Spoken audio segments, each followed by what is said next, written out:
Bom dia a todos. Hoje, com muito prazer, a gente vai ter aqui a doutora Yane Mendes. A doutora Yane Mendes, ela é graduada em licenciatura em Ciências Biológicas, mestre em Ecologia Aquática e Pesca e doutora em Ecologia, todos pela UFPA. E hoje, atualmente, ela faz parte do grupo de pesquisa em histologia e de espécies aquáticas. E hoje ela vai ter aqui, a gente vai ter o grande privilégio de poder ouvir falar dela sobre impactos de hidrelétricas sobre peixes, né? Lembrando que o Comunica Labeco é um projeto de extensão do Laboratório de Ecologia e Conservação, que tem sido feito nesse formato remoto e divulgado após no canal do YouTube, atualmente também fazendo transmissões online, ao vivo pelo Facebook. Então, eu espero que todos se divirtam com a palestra da Yane e fiquem à vontade para fazer perguntas no chat desde já. Mas se quiser, ao final da palestra, também a gente pode abrir os microfones e interagir com ela também, tá bom? Muito obrigado, Yane, pelo convite e boa apresentação. Obrigada, Thiago. Deixa eu abrir aqui minha apresentação. Acho que está aparecendo, né? Sim, está aparecendo. Então, bom dia a todos. Eu agradeço imensamente o convite do Comunica Labeco para apresentar um pouco desse tema que eu tenho me interessado ao longo desses últimos anos. Então, eu me chamo Yane Mendes, como o Thiago me apresentou, eu sou formada em Ciências Biológicas, mestrado e doutorado aqui pela UFPA mesmo, e desde o meu mestrado eu venho trabalhando com a biologia reprodutiva de peixes. E no meu doutorado, especificamente, eu comecei a investigar um pouco como é que as barragens estariam influenciando a biologia reprodutiva de duas espécies que mais à frente eu vou apresentar os resultados para vocês. Então, essa palestra eu escolhi como título Potenciais Impactos Antrópicos sobre a Reprodução de Peixe. Não falarei apenas de hidrelétricas, eu trouxe também alguns artigos, eu levantei alguns artigos e trouxe alguns estudos de caso com outras espécies, trabalhando também alguns outros temas que são polêmicos e são emergentes nesse novo cenário que nós estamos lidando.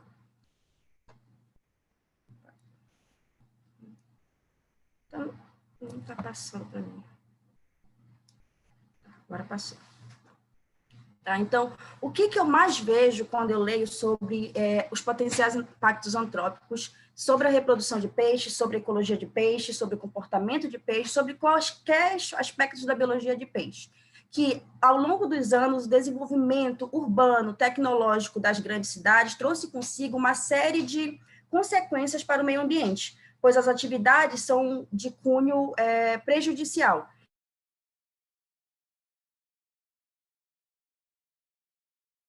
Contaminação dos ambientes em virtude dos rejeitos industriais, residenciais ou de outras fontes, acidentes nucleares, que são... Está dando uma falha, está aparecendo, está ok a minha apresentação? Só porque às vezes vai falha, eu estou na UFPA e às vezes é instável a conexão aqui. Então, se tiver alguma falha, eu só peço que vocês só me avisem para que eu não continue falando e vocês, de repente, não acompanhem. Tá? Então, dentre as outras inúmeras atividades humanas, existem os acidentes nucleares, que, como Hiroshima e Nagasaki, que têm esse cunho prejudicial, afetam o meio ambiente, não somente terrestre, mas como os aquáticos. A introdução de microplásticos, que é um tema muito emergente e muito preocupante em virtude de toda essa cadeia de eventos que a gente observa a partir da introdução de microplásticos e degradação desses plásticos no ambiente, além da implementação de barragens, tanto de rejeitos quanto as hidrelétricas, que não somente trazem esse aspecto químico, mas também físico ao ambiente, barrando ele fisicamente, impedindo ali migrações reprodutivas, as migrações em si dos peixes, esses movimentos no rio dos peixes, e também os problemas que as atividades de desmatamento e queimadas trazem, não somente, novamente eu ressalto, aos ambientes terrestres, mas sim a conexão deles com o ambiente aquático, e todas as consequências que eles podem ter no ambiente aquático. Então, o que será que acontece com os ambientes aquáticos? Não somente os rios, como também os mares. Então, o primeiro tema que nós vamos abordar são os microplásticos. Então, o que são os microplásticos? Ele é descrito como partículas que são menores que 5 milímetros. E eles podem ter diversas origens, desde industrial, domésticas, marítimas, ou a partir da degradação, como eu falei anteriormente, de outros plásticos. Então, atividade, de onde será que eles vêm? É muito interessante a gente levantar esse tema, porque às vezes a gente pensa que as atitudes individuais, elas podem ser ou não prejudiciais para alguma esfera dessa que eu vou falar agora. Por quê? Essa dimensão de partículas, elas podem estar presentes em diversas coisas que nós utilizamos naturalmente no nosso dia a dia.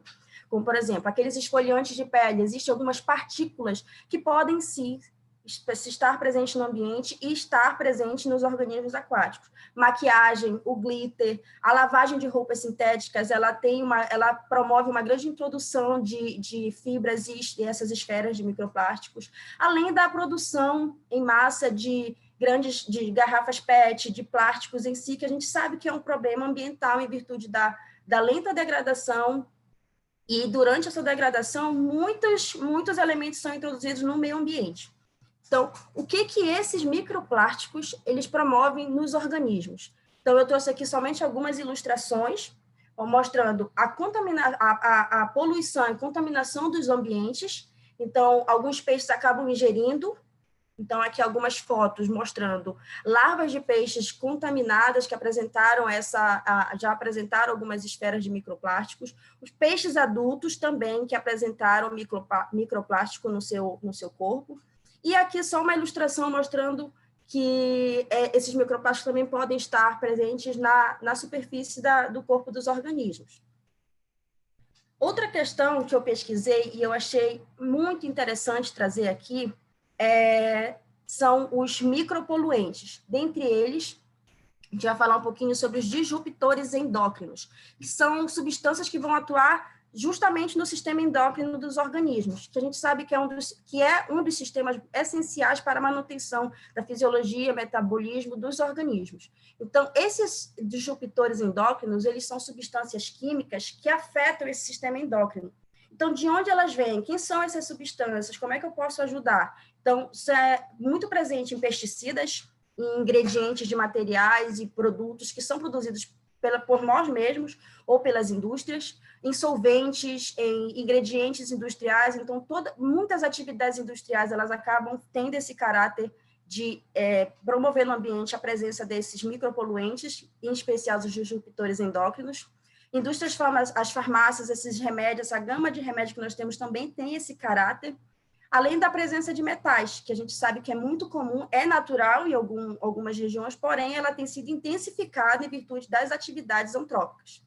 Então, eu achei essa figura e eu achei muito interessante para falar sobre esse tema, justamente porque no artigo que eu li, esse caráter foi tão emergente que o autor já chamou de rios hormonais, ou rios hormonados, porque era um artigo em espanhol. Então, aqui mostra essa animação que ele fez, de uma certa forma, mostrando a presença de pesticidas diretamente no rio. Então, esse ser humano está irrigando o rio com esses elementos tóxicos, mostrando que os nossos rios, que teriam esse fluxo natural, esses elementos naturais, eles estão sendo hormonados, ou seja, a presença de hormônios nos rios, em virtude das atividades antrópicas, está sendo cada vez maior.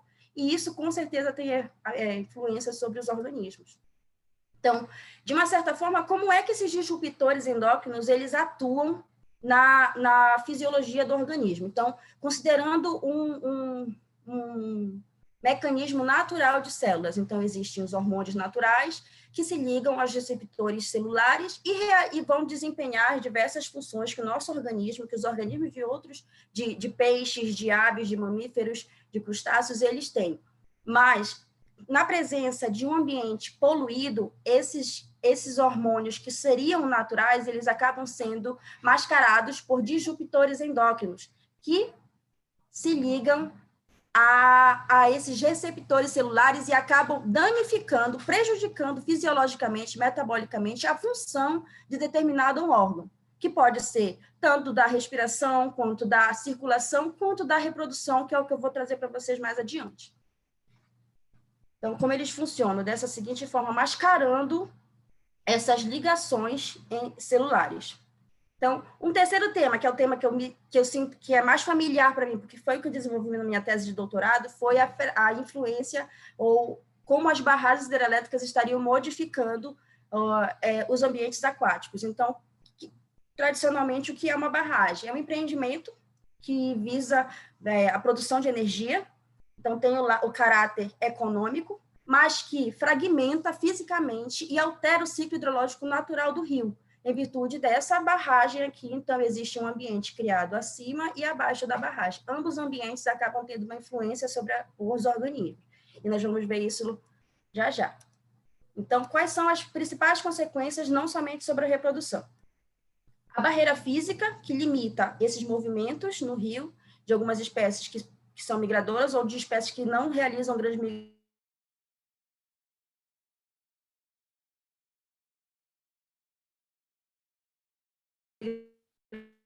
Acho que deu uma travada. Iane?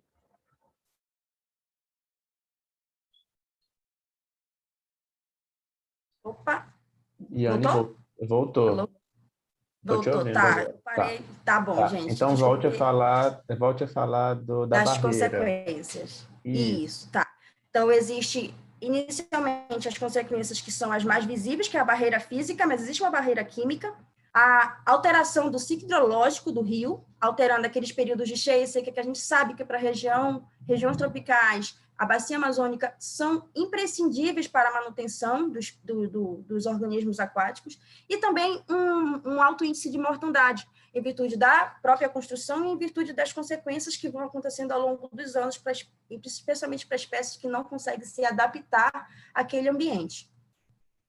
Tá? Então, aí eu me perguntava toda vez, mas será que esses empreendimentos têm esse caráter tão forte de afetar o ambiente como um todo, os ecossistemas em si, mas também as comunidades, os organismos, os órgãos e as células? Então, eu trouxe essa figura aqui para vocês, só para recapitular um pouquinho sobre os níveis de organização que nós temos e para dizer, sim, que existe essa influência desses três problemas que eu trouxe para vocês: microplásticos, micropoluentes, ressaltando a presença de disruptores endócrinos e hidrelétricas sobre uma escala macro e micro. E isso a gente vai identificando ao longo dos estudos de caso que eu vou trazer. Então, por que será que afeta em escalas bem microscópicas ou microecológicas? Porque durante o ciclo de vida de todas as espécies que existem, os organismos eles passam por diversas fases, que são fases sensíveis e completamente dependentes do ambiente em que vivem. Então, se esse ambiente apresenta algum tipo de alteração, provavelmente essas espécies irão apresentar também algum déficit, alguma deformação morfológica, que pode acontecer muito naturalmente, especialmente nas fases iniciais do ciclo de vida. Então, todas as espécies de peixes que existem, elas passam por essas fases que existem. Da fase larval, que eclode, e inicialmente ela é dependente, ela é nutrida pela presença do vitelo. Depois ela começa a ser livre natante, já conseguindo realizar a alimentação em virtude da presença da boca. Depois ela começa a crescer, e durante todas essas fases existem gatilhos que vão influenciando a esses eventos acontecendo, que são os estímulos ambientais. Tá? E posteriormente existe o processo de alimentação e reprodução. Alguém está com o áudio ligado? Eu já desliguei, pode continuar. Não era meu, não, eu desliguei o outro. Não, eu imaginei. Tá, então existe esse processo de crescimento, alimentação e reprodução que são essenciais ao ciclo de vida das espécies, e posteriormente desenvolvimento embrionário. Então, todas essas fases, desde o crescimento, esse desenvolvimento, essa demanda para crescimento, alimentação, reprodução e posteriormente a o próprio desenvolvimento embrionário, são processos sensíveis a essas alterações ambientais, e são dependentes dessas alterações ambientais. Durante nesse ciclo de vida, eu gostaria de chamar a atenção, até pelo título da minha palestra, a reprodução, que é o processo pelo qual os organismos produzem descendentes, passando a eles uma cópia dos seus genes, incluindo todas as mudanças do seu genoma. Então, a reprodução sexuada, assexuada. Então, a reprodução em si é um processo muito complexo e é um processo importante e imprescindível para a continuidade das espécies. E como é que ela ocorre naturalmente, para a gente, a partir daqui, entender como ela está sendo influenciada. Então, naturalmente, dependendo da espécie, dependendo do grupo que você estuda e dependendo da região que você estuda, a reprodução ela é influenciada por fatores, que são os ambientais e os fisiológicos. Então, esses fatores ambientais, que a gente chama de extrínsecos, são fatores como temperatura, nível de água, oxigênio, fotoperíodo, pH, turbidez, condutividade. São diversos fatores que, dependendo da espécie que você estuda, podem influenciar. Mas também existem os fatores fisiológicos que estão intrínsecos a esse organismo. Então, os fatores nutricionais, o que ele se alimenta para aquela determinada atividade, como é que ele coloca, como é que ele transfere esse consumo, essa energia para essa atividade, e a presença dos hormônios, que são estimulados pelo ambiente em si. Então, essa interação dos estímulos ambientais, como eu citei, temperatura, pH, fotoperíodo, nível de água, com os hormônios que são do próprio organismo, eles desencadeiam a reprodução. Então, essa interação ela é percebida pelo sistema nervoso central, que ativa o eixo hipotálamo-hipófise. Então, esse eixo hipotálamo-hipófise, ele realiza a liberação do hormônio gonadotrópico. Quem são esses hormônios gonadotrópicos ou gonadotrofinas? São o FSH, que é o folículo estimulante, e o LH, que é o hormônio luteinizante. Ambos esses hormônios, eles atuam influenciando, estimulando a maturação das gônadas. E nas gônadas são produzidos os hormônios, a produção de esteroides gonadais, como o estradiol, a progesterona e a testosterona, que vão atuar justamente na maturação da gônada. Então, durante a maturação das gônadas, que para fêmeas são os ovários e para machos são os testículos, esse órgão ele passa por diversas mudanças, que a gente denomina de desenvolvimento gonadal, atingindo diferentes estádios de maturação gonadal. Então, no primeiro momento, a gente tem gônadas imaturas, com a presença de células imaturas, células iniciais, que são os ócitos pré-vitelogênicos em fêmeas e as espermatogônias em machos, que são essas estruturas arredondadas, com citoplasma volumoso. E aqui nas fêmeas, essas células de citoplasma pouco menos volumoso quando comparado com os demais, citoplasma basófilo e outras características intrínsecas a esse tipo celular. Posteriormente, eles atingem um período que a gente chama de vitelogênese, que inicia-se com uma vitelogênese inicial, que é o período de imaturação, onde as células estão em constante desenvolvimento, crescimento, para atingir as células maduras, que a gente chama de oócitos, que são essas estruturas arredondadas de grande volume celular. E todo esse conteúdo citoplasmático que vocês visualizam é o vitelo, que é justamente aquele alimento que vai nutrir a larva lá naqueles estágios iniciais antes do surgimento, do desenvolvimento da boca. E nos machos a gente observa essas estruturas, essas estruturas que são os túbulos seminíferos que contêm os espermatozoides. Então, posteriormente a esse desenvolvimento das células maduras, ocorre a liberação desses oócitos, que a gente caracteriza como estágio de desova ou espermiação em macho. Então, a gônada volta a um estágio a gônada assume um estágio de flacidez em virtude da liberação desses oócitos. Então, esse desenvolvimento gonadal, ele culmina com a produção de oócitos, que são essas estruturas arredondadas, e essa depressão que vocês estão observando no ócito é chamada de micrópila, que é justamente o canal pelo qual o ócito vai ser fecundado, e em macho será produzidos espermatozoides, que são essas estruturas que apresentam a cabeça, o flagelo e uma peça intermediária. Durante essa maturação gonadal e a partir dessa visualização histológica da maturação gonadal, é possível a gente estabelecer algumas métricas que a gente pode avaliar como essa reprodução ocorre naturalmente. Então, quais métricas principalmente a gente utiliza? Fator de condição alométrico, que não necessariamente estaria ligado com a gônada, mas a gente pode trazer essa informação para a reprodução, que indica as reservas energéticas, o bem-estar desse organismo. Então, a gente consegue fazer essa interação do que ele está comendo e como ele está transferindo esse consumo, essa energia, tanto para o crescimento quanto para a reprodução. O índice gonadossomático, que está intimamente relacionado à gônada, uma vez que esse índice varia em função do processo de maturação e aumento do volume da gônada, tanto em macho quanto em fêmea. E uma última métrica que é muito utilizada, principalmente para o estudo de biologia pesqueira, é o comprimento médio de primeira maturação sexual, que a gente chama de L50, onde 50% dos indivíduos iniciaram o ciclo reprodutivo. Então, essas 3 métricas, elas resultam a partir das análises histológicas que a gente visualiza esses estágios de maturação, e são imprescindíveis para a gente entender como esse organismo está reproduzindo.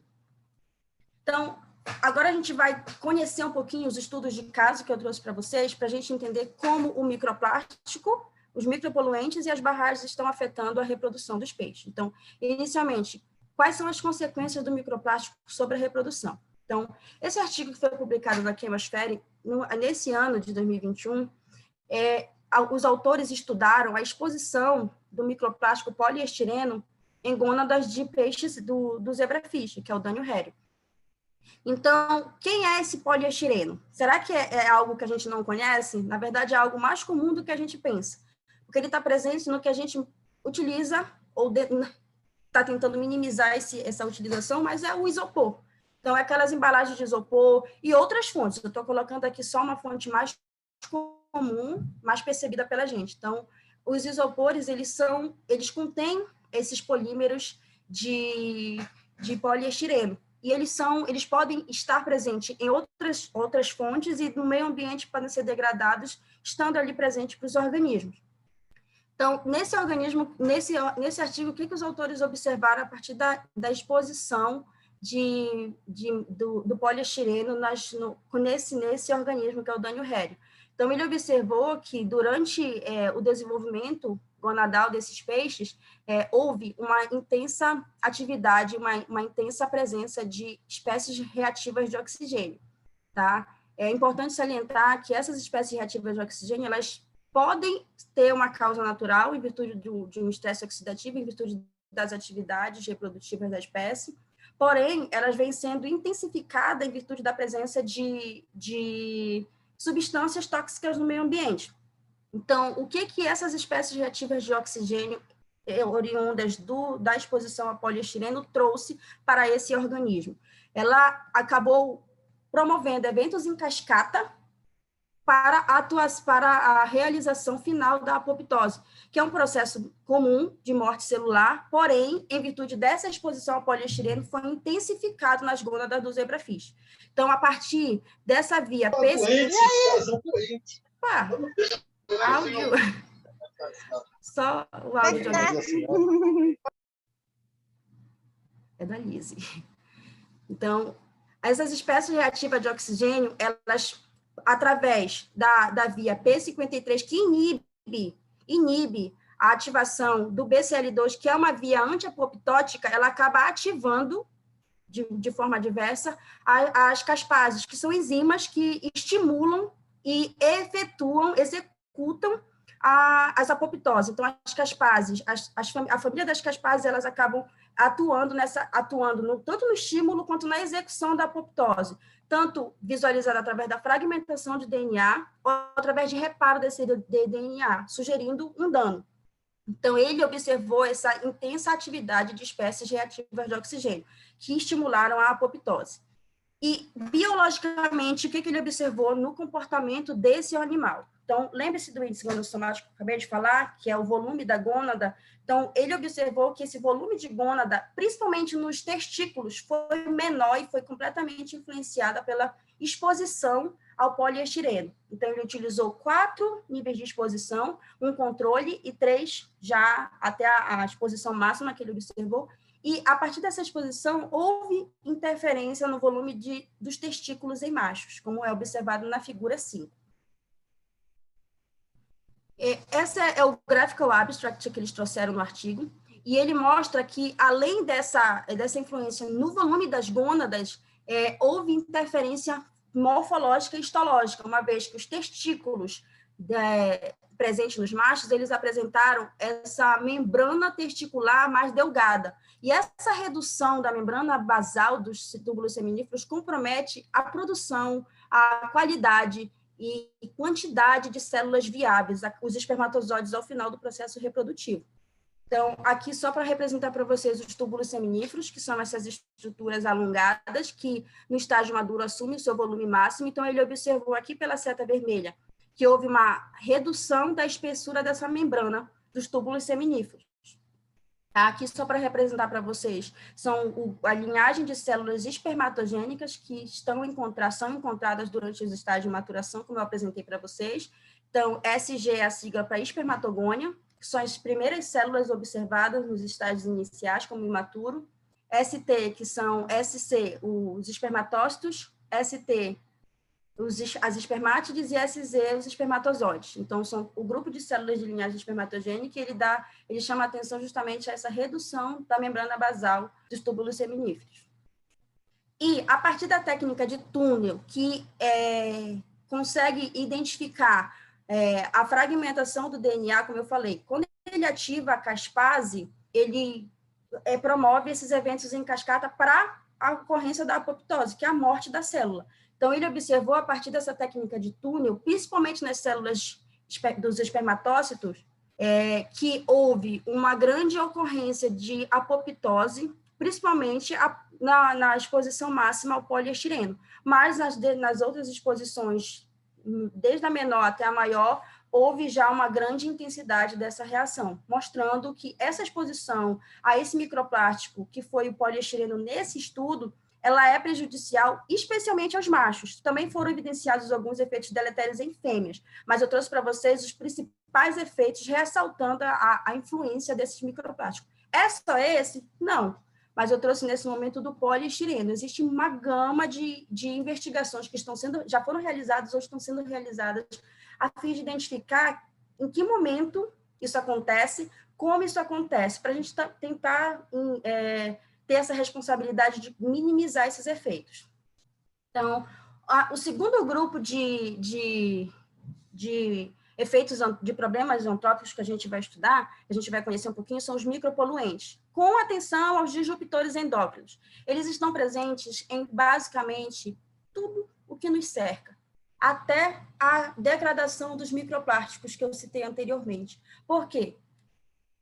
Como mostra esse artigo, que os autores estudaram as respostas aos biomarcadores reprodutivos induzidos pela exposição a esse xenoestrogênio num caracídeo.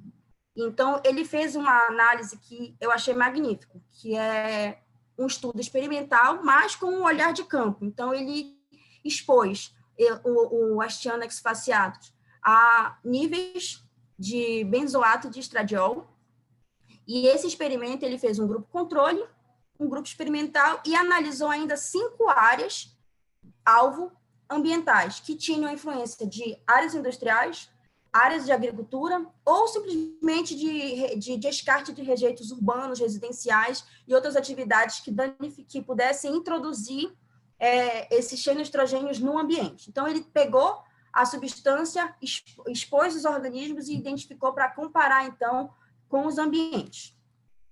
Então, o que ele observou? 2 principais coisas. A presença do fator de crescimento e a presença de proteínas que auxiliam na maturação das gônadas, tanto de machos quanto de fêmeas. Então, em relação ao fator de crescimento, que nesse caso foi o IGF-1, ele observou que houve uma redução do fator de crescimento, principalmente nos testículos. Nas fêmeas também foi observado, mas não com tanta intensidade quanto observado nos machos. Então, houve uma redução do fator de crescimento. Então, como a gente observa, o grupo controle não tratado apresentou níveis altos de fator de crescimento, sugerindo que há uma grande proliferação celular. A partir do momento que ele começou a tratar os grupos e comparou com o ambiente natural, ele começou a observar que houve uma redução desse fator de crescimento. Por outro lado, foi observado uma intensa produção de vitelogenina. Então, do grupo tratado, houve uma produção de vitellogenina que é considerada normal, uma vez que ela é presente no fígado do organismo e auxilia na maturação da gônada, mas ele observou que houve uma intensa produção. Aí já não é tão natural. Por quê? Porque a vitellogenina ela é uma proteína que é precursora do vitelo, que é aquele conteúdo citoplasmático dos ócitos maduros das fêmeas e, posteriormente, alimento para as larvas. Ela é natural, sim, mas nesse nível, não, porque ela é mais comum ser observada nessa quantidade em fêmeas e não em machos. Então, o que os autores sugerem? Que essa maior produção de vitellogenina em machos, os níveis hepáticos de macho, é justamente em virtude da redução do fator de crescimento. Então, como um mecanismo compensatório em virtude desse estresse que o organismo foi submetido, houve a produção de um hormônio, de uma proteína que não é tão presente no estágio de maturação de macho, em relação ao fator de crescimento que estava sendo reduzido. Então, mostrando esse caráter estressante do xenoestrogênio sobre a maturação gonadal de machos.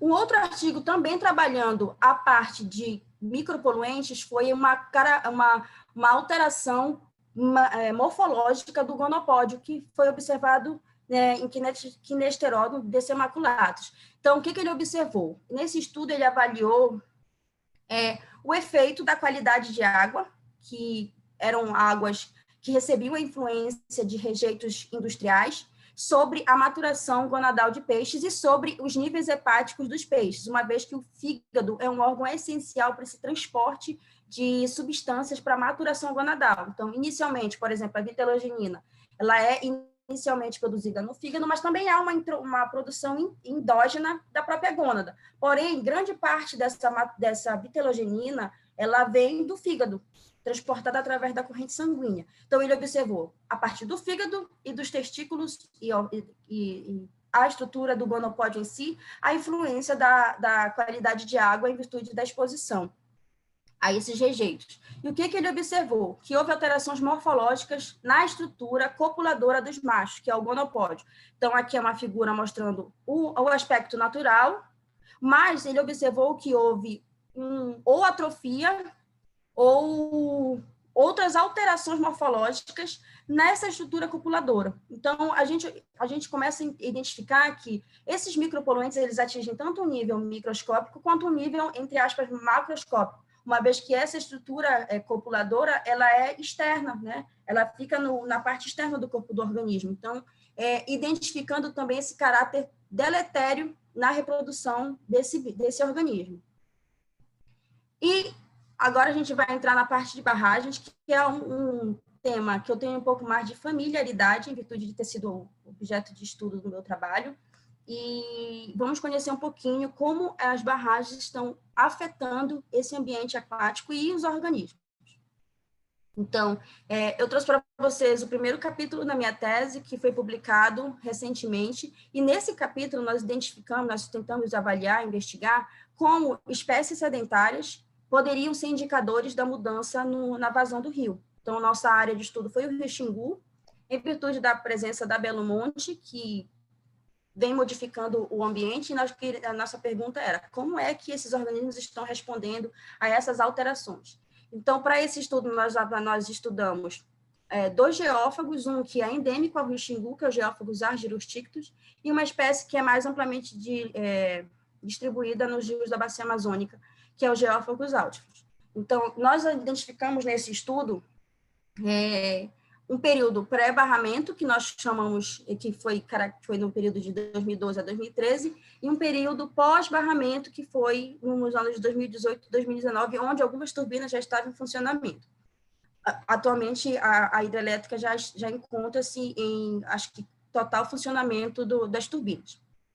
Então, nesses períodos de estudo que nós investigamos, nós observamos que antes do barramento, os organismos apresentaram uma biologia que nós consideramos normal para a comparação posterior do período pós-barramento, e após o barramento, o que foi observado? Que houve alteração da vazão do rio, tanto no setor amontante quanto no setor, e principalmente no setor ajusante, houve uma redução dessa vazão do rio, principalmente ajusante, e em relação àquelas métricas que eu apresentei para vocês, houve uma redução de todas as métricas que eu estudei. Fator de condição, índice gonadossomático e L50 de ambos os sexos, de ambas as espécies, apresentaram uma redução quando comparado com o período pré-barramento, mostrando o caráter, o quanto essa barragem está influenciando a biologia reprodutiva dessas duas espécies.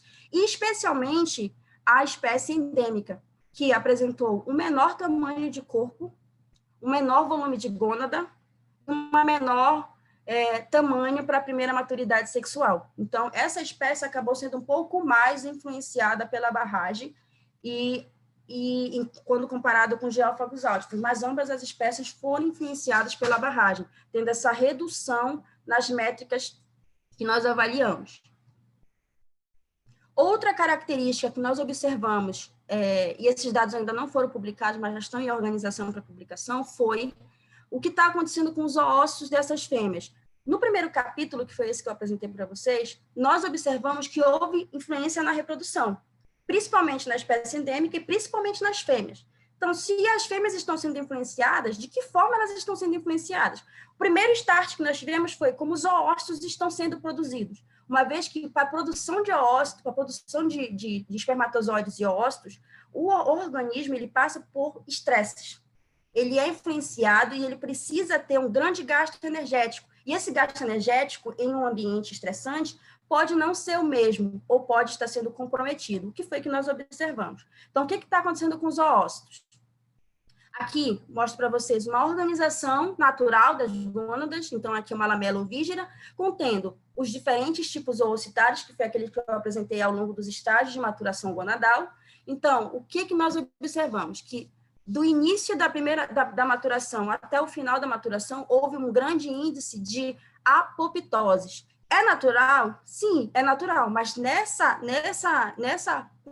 ocorrência, não, porque ele foi observado desde o primeiro oócito até o último oócito em grande quantidade. Então, essa grande quantidade, essa ocorrência intensa de apoptoses, que é a morcilada das células, ela acaba comprometendo diversos mecanismos, como a homeostase, uma vez que a apoptose, o principal objetivo da apoptose no nosso organismo, no organismo de peixes, é manter o equilíbrio entre as células que estão produzidas e as células que são absorvidas pelo organismo em virtude do processo de apoptose em si. Mas, nessa condição que nós observamos, ela foi muito intensa. E isso está comprometendo a homeostase das células. Então, ela acaba perdendo muito mais células do que ele está produzindo para a reprodução. A qualidade desses ossos acaba sendo comprometida e a quantidade de células viáveis ao final do processo reprodutivo, com certeza, é comprometida. Uma vez que nós observamos lá no primeiro capítulo que houve uma redução do volume das gônadas. Então, a quantidade de células e provavelmente a qualidade delas está sendo comprometida em ambos os geófagos que foram estudados no Rio Xingu. Outra característica, durante o desenvolvimento desses ossos, como eu observei que eles estão sofrendo esse processo de atresia, nós também buscamos entender de que forma isso poderia estar acontecendo, de que forma, por que essas células estão diminuindo de tamanho, por que essas células estão diminuindo de quantidade, por que está acontecendo toda essa desregulação endócrina nesse organismo. Então, o que a gente observou? E é importante salientar aqui, durante o processo de maturação dos ócitos, aqui é uma célula, em destaque os ócitos, que foi feito um corte transversal, mostrando internamente os glóbulos de vitelo, e aqui essa camada, que aqui está em destaque, ela apresenta uma camada mais externa, que nós chamamos de teca, uma camada mais interna, intermediária, que a gente chama de células foliculares, e a camada de zona radiata, que é essa camada espessa aqui que vocês observam. Internamente, os glóbulos de vitelo, como está representado na figura, na primeira imagem. Então, essa zona radiata, ela apresenta esses microporos, que são responsáveis pela interação do ambiente externo com o ambiente interno, mas também elas fornecem para o organismo a adesão desses oócitos ao substrato, o que é importante para espécies também que habitam ambientes com corredeiras, com uma correnteza um pouco maior, ou simplesmente pela biologia do organismo e pela a proteção a proteção física e química a micro-organismos patógenos, por exemplo. Então, essa camada proteica, ela é imprescindível para o crescimento desses zoócitos, e ela ocorre mais acentuadamente, a gente consegue observar nas fases finais do desenvolvimento, que é o ócito maduro, que vai ser eliminado no ambiente. Então, o que nós observamos que aconteceu em virtude da barragem nesses envoltórios celulares dos zoócitos? Que houve uma redução dessa camada aqui, de zona radiata, tanto na espécie endêmica quanto na espécie amplamente distribuída. E isso aconteceu principalmente no período pós-barramento, quando comparado ao pré-barramento. Então, aqui o gráfico mostra para vocês o quanto a camada de zona radiata reduziu no pós-barramento em ambas as espécies. E essa redução da espessura da zona radiata, ela compromete a adesividade dos ócitos e, como eu disse, a proteção. Então, isso faz com que os ócitos sejam facilmente carreados pela correnteza do rio e possam sofrer a influência de micro-organismos patógenos. Então, isso vai comprometer o sucesso reprodutivo da espécie, a sobrevivência das larvas, e facilmente serão predados em meio ambiente.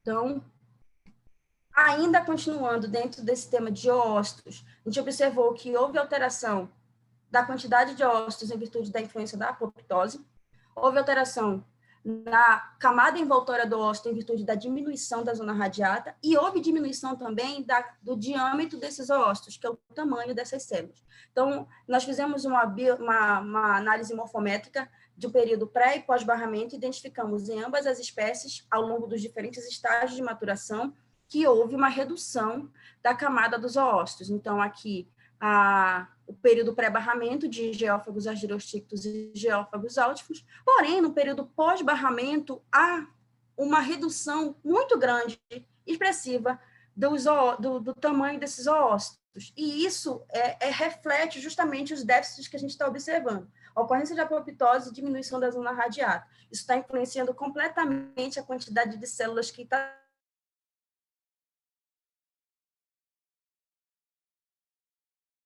sendo produzido pela gônada dessas fêmeas, refletindo, então, naquele volume. E, em relação aos machos, também foi observado que houve uma redução do diâmetro dos túbulos. Tá ok? Porque apareceu que a minha internet está instável. Ela ficou instável, mas ela já voltou. Tá bom. Então, em relação aos machos, os túbulos semilíferos desses machos também foram mensurados. E o que nós observamos? Que também houve uma redução no diâmetro desses túbulos seminíferos após o barramento, tanto para a espécie endêmica quanto para a espécie não endêmica. Aliás, ressalto, só corrigindo, para a espécie não endêmica, houve uma redução, mas ela não foi tão importante quanto observado na espécie endêmica. E essa redução do diâmetro dos ósseos e túbulos semíferos afeta principalmente o sucesso reprodutivo da espécie e, consequentemente, e também qualidade e quantidade de células produzidas dentro dos túbulos ou dentro do ovário. Então, esses resultados que eu apresentei para vocês mostrou o quanto essas atividades antrópicas afetam não somente um lado mais macro, que são as métricas que nós utilizamos, mas um lado microscópico, mostrando esse caráter deletério sobre a reprodução de peixes, comprometendo esse processo que a gente sabe que é essencial para a manutenção das espécies. Então, o que a gente pode fazer como pesquisador? Qual é o nosso compromisso com essas atividades? Como é que a gente pode ajudar? Então, inicialmente, vamos investigar, bora a campo, bora fazer experimento, vamos pegar as causas improváveis e testar, porque aquilo que às vezes é improvável é muito provável no meio biológico. Então, vamos investigar. A partir disso, bora criar estratégias para monitorar. Se uma vez já existe, como já existem as barragens, como já existem rejeitos, como muitos rios já estão contaminados, como é que a gente pode ter essa responsabilidade de minimizar esses efeitos? Então, a partir do monitoramento contínuo dessas espécies. E a partir de estratégias de manejo realmente, a partir do que você está observando, como é que a gente pode, a partir de agora, o que a gente pode fazer? Eu estou monitorando, eu estou vendo o que está acontecendo, o que eu posso fazer? Então, a partir dessas duas esferas, a gente vai lá e divulga o que está acontecendo no ambiente. E a gente sempre espera que haja essa conscientização, essa responsabilidade em minimizar sempre os efeitos que as atividades antrópicas têm sobre não somente a reprodução, mas sobre outros outros componentes do ciclo de vida das espécies, para que a gente possa permitir que essas espécies continuem no ambiente, exercendo a sua função ecológica, principalmente.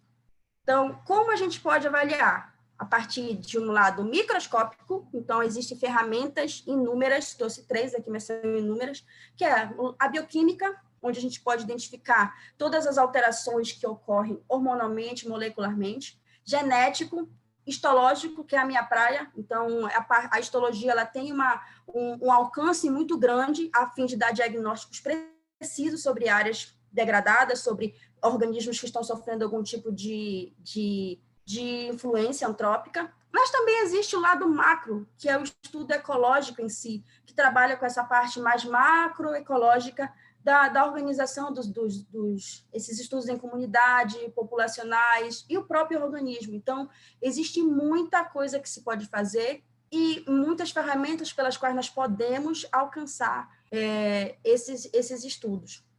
E aonde nós podemos estudar? Lógico que eu vou puxar um pouco a sardinha para o meu lado. Existe o grupo de pesquisa em histologia de espécies aquáticas, que é o GPE.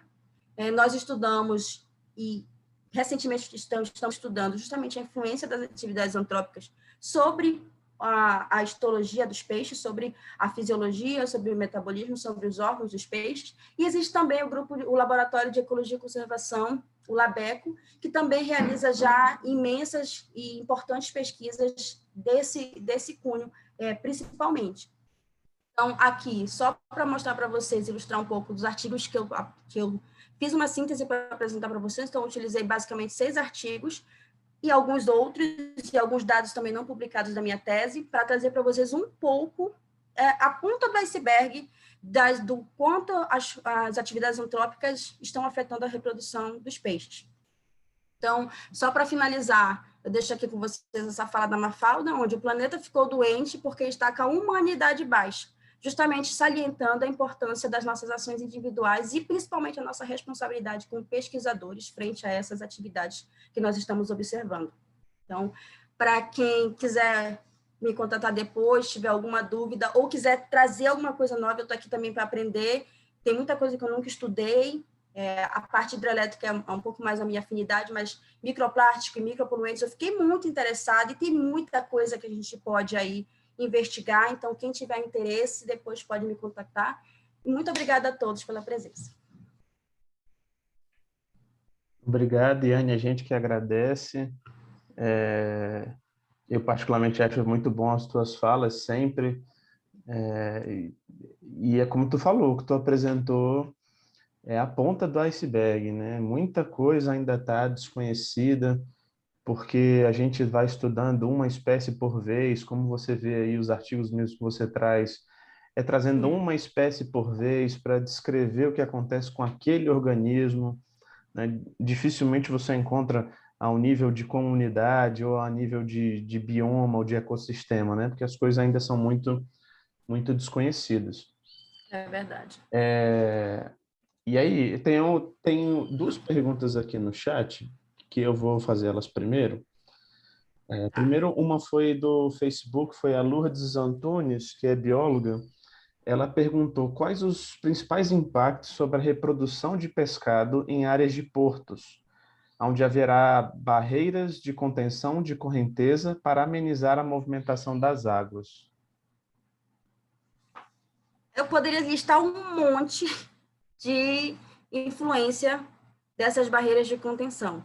Dentre elas, como eu falei, algumas espécies podem realizar esse processo de migração e isso pode ser comprometido. A estrutura dessa comunidade em si é comprometida e isso reflete muito na qualidade das células, na adesividade das células, dependendo muito da espécie. Nem todas as espécies possuem essa característica adesiva. Isso está, às vezes, muito relacionado com o cuidado parental que essas espécies podem ter. O importante é a gente ir a campo e investigar. Eu não sei se já tem estudo sobre isso, mas seria muito interessante. Então, tudo isso que eu mostrei aqui pode ser uma provável causa, né, um provável resultado dessa influência. Então, o diâmetro das células, o comportamento reprodutivo das espécies, o período reprodutivo das espécies, a presença ou não de um estágio que eu não citei aqui, mas que existe durante a maturação, que é o que a gente chama de repouso, que é onde as fêmeas, elas realizam a reprodução em si, mas se elas não têm o estímulo ambiental que elas precisam, elas acabam não tendo a reprodução da forma correta e acabam entrando no estágio que a gente chama de repouso, que é um estágio de reorganização celular, e às vezes algumas fêmeas acabam estagnando ali naquele estágio por um período, porque não estão recebendo nenhum estímulo ambiental. Então, essa espécie acaba não tendo a reprodução correta.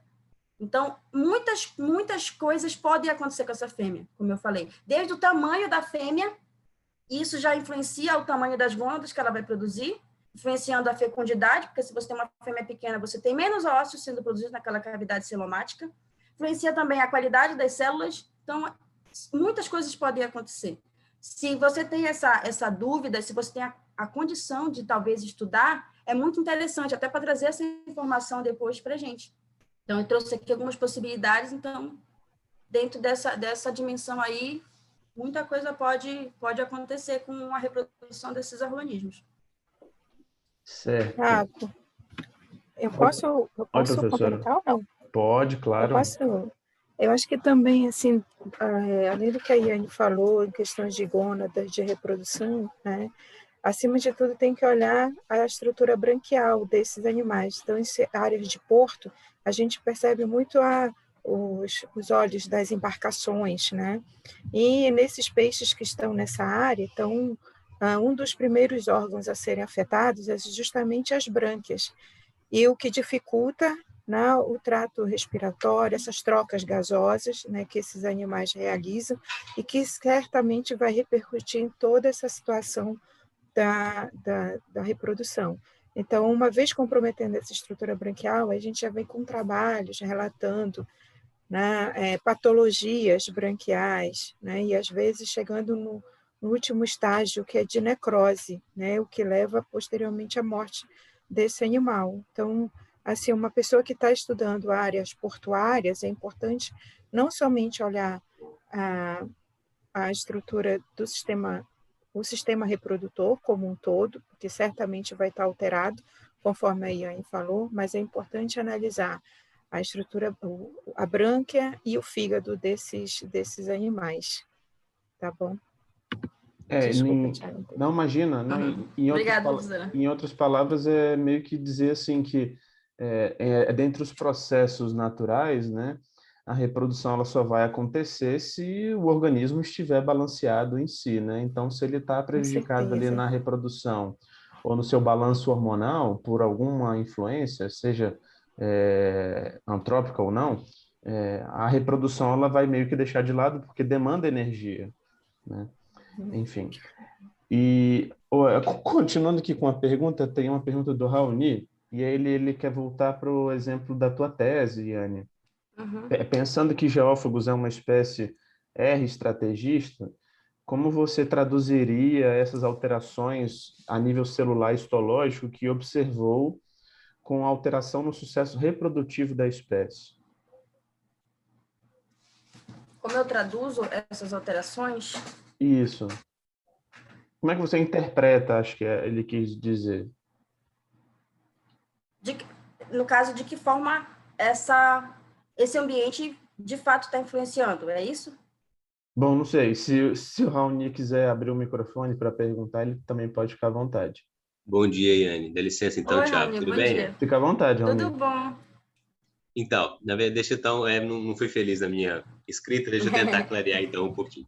A pergunta é a seguinte, você detectou uma série de alterações a nível histológico e celular, né? E aí, o que isso implica em dizer como que a gente pode esperar o que está acontecendo com o sucesso reprodutivo? Ou seja, porque eu não sei, tá? Um ignorante aqui em termos de histologia e histologia reprodutiva, mas você imagina uma ligação direta entre essa redução nesses parâmetros que você viu e uma redução proporcional no sucesso reprodutivo? Ou teria uma forma de balancear isso? Porque a gente sabe que, especialmente em R estrategistas, você tem uma quantidade menor de ovos e uma prole menor, que é bem cuidada, e com isso você teria ali né, a mensuração do sucesso reprodutivo desses bichos. Mas uma vez que você teve uma redução nesses parâmetros, o que você espera que aconteça com no final da cadeia, com o sucesso reprodutivo disso, quantidade de ovos que foram produzidos, ou gametas, ou fertilidade desses ovos, ou, como você falou, diminuição da adesividade, então os ninhos não vão ficar presos, vão ser levados pela correnteza. Como é que você interpreta isso para o ambiente? Ficou mais claro agora? Ficou. Eu vou tentar responder e você vê se atende a sua dúvida, tá? Ao final do processo reprodutivo, o que vai acontecer baseado nos resultados que eu vi? Que a espécie vai apresentar menos ócitos, provavelmente, produzidos para o ambiente.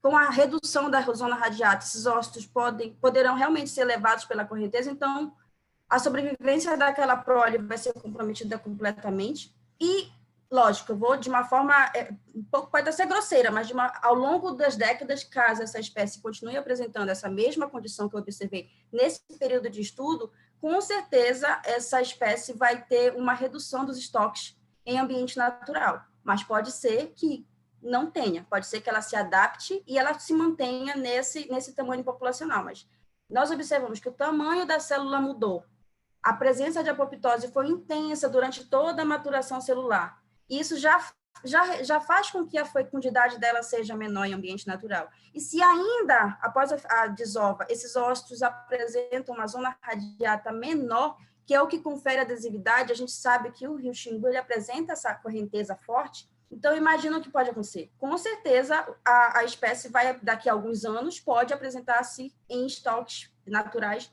menores do que foi observado antes do estudo, por exemplo. Não sei se responde, não sei se eu te compliquei mais, mas com certeza vai implicar numa baixa dessa população de geófagos, principalmente da endêmica, que depende daquela condição do rio, nesse ambiente de estudo. Respondeu? Não, sim, respondeu. Eu estou tentando voltar aqui na minha cabeça e lembrar se essas espécies, como é que está o comportamento delas pelos monitoramentos que foram feitos específicos, entendeu? Que às vezes pode ser já analisar se essas alterações que foram percebidas já estão causando essa redução populacional. Porque eu me lembro que uma consequência do reservatório foi o aumento da captura dessas espécies na pesca comercial, principalmente no reservatório.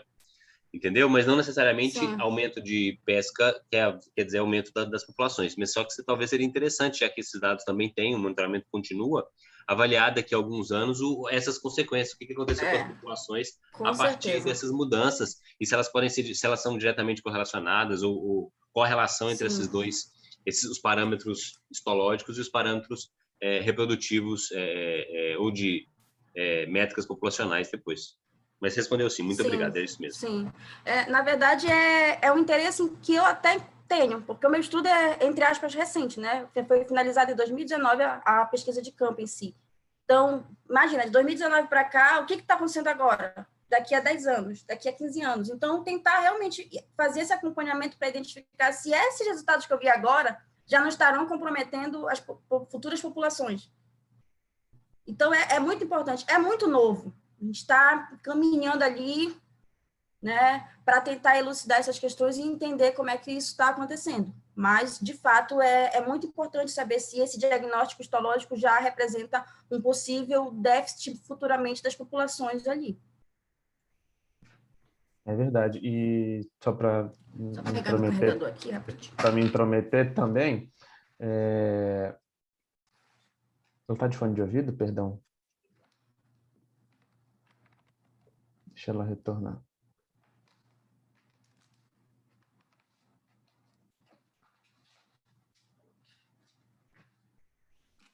Pronto, gente, desculpa, só que eu esqueci mesmo de ligar.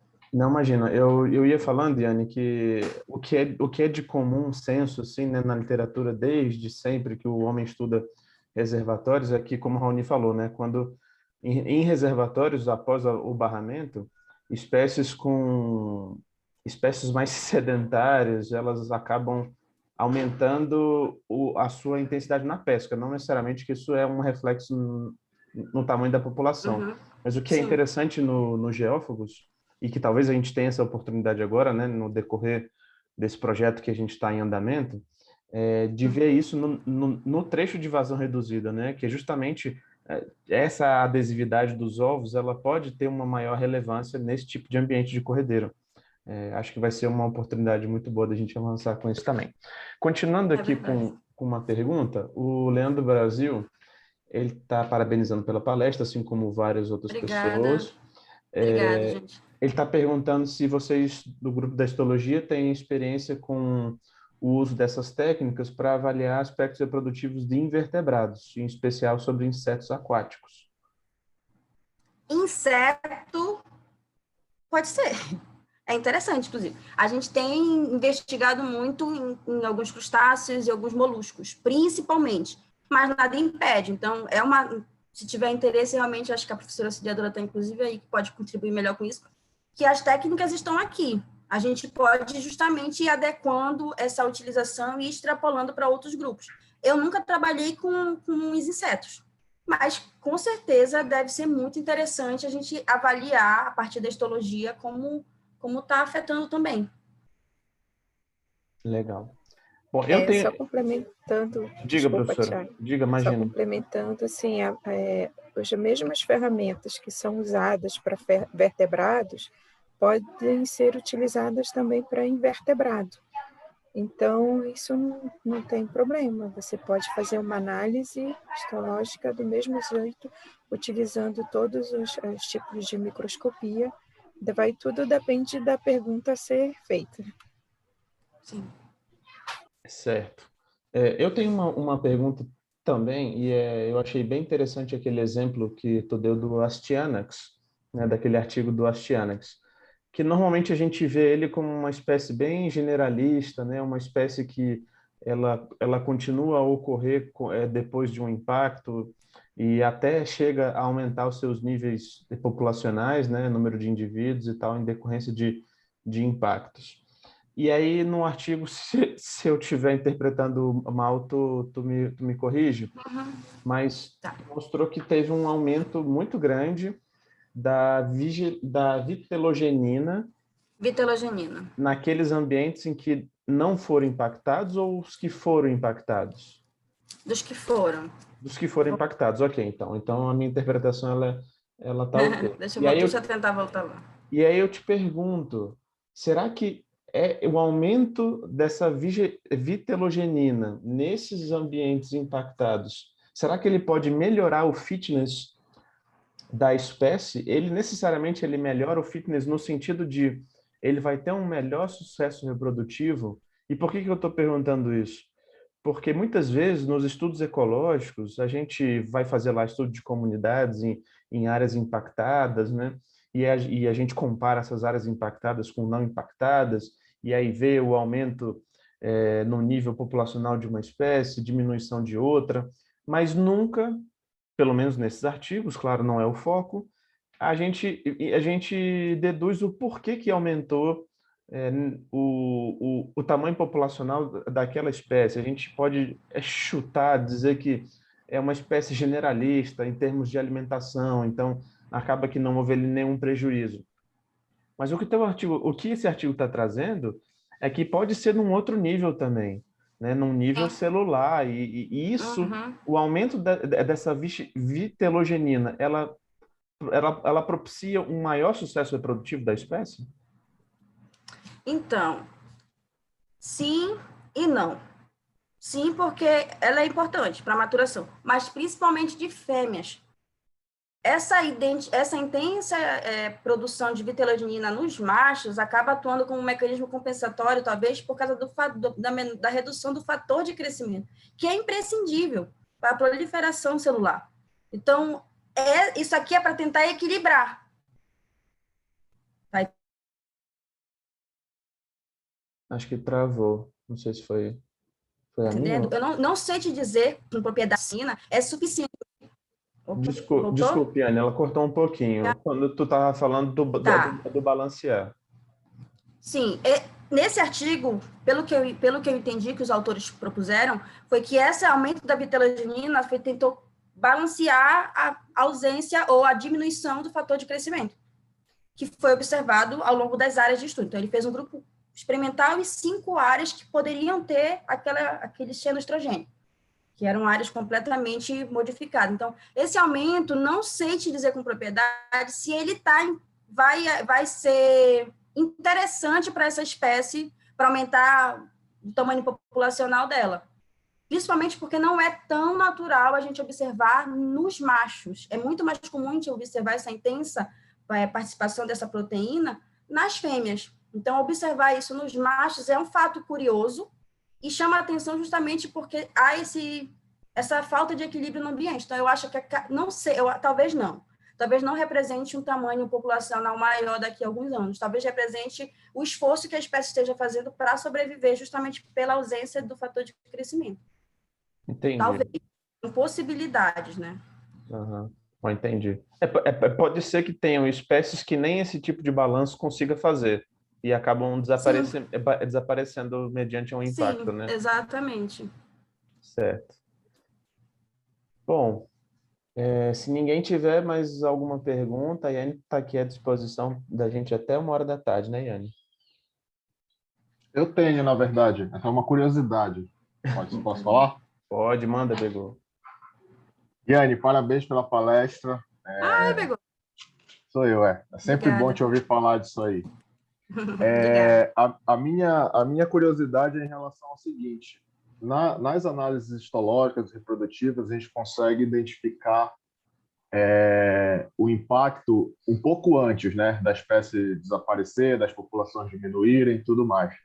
E aí eu fiquei pensando se existe algum estudo, alguma evidência de quanto tempo, ou uma estimativa, esses organismos, as espécies, elas recuperam essa qualidade anterior de ovos e a questão da membrana, da adesão, da qualidade da reprodução. Se tem um tempo para recuperar o estágio natural depois de um impacto ou na atenuação de um impacto, porque eu pensei que isso, de repente, assim como uma métrica de avaliação de impacto, pode ser utilizado também de avaliação de recuperação de áreas já impactadas. Então, você vê se a qualidade da reprodução melhorou. Então, tem alguma coisa que estime esse tempo que uma espécie leva para retornar à sua qualidade natural de reprodução após o impacto? É só uma curiosidade mesmo. Essa tua curiosidade pode gerar um artigo facilmente, porque é muito interessante isso. Eu já tinha me feito essa pergunta, mas assim, a minha resposta para esse momento é depende. Depende dessa continuidade da exposição a esse xenobiótico, a esse xenoestrogênio, a esse microplástico ou a persistência nessa barragem.